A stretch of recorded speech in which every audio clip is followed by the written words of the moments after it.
The woman in the picture with a smile is Salwa Hussein.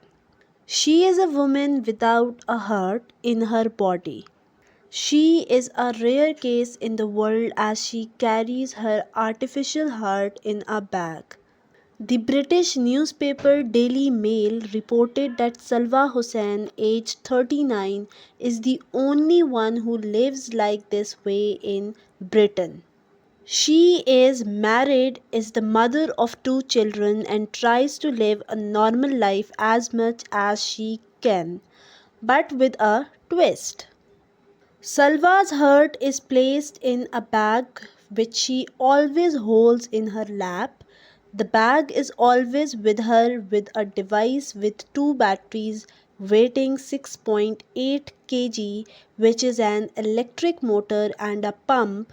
The batteries push the air into a plastic bag in the patient's chest through attached tubes for blood circulation in her body.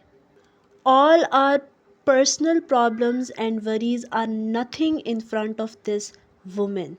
Yet she smiles, and we lose our peace of mind, our rains, heat, birds chirping, birds not chirping, the tea having less sugar, the newspaper getting late, etc. So let us thank God for whatever stage we are.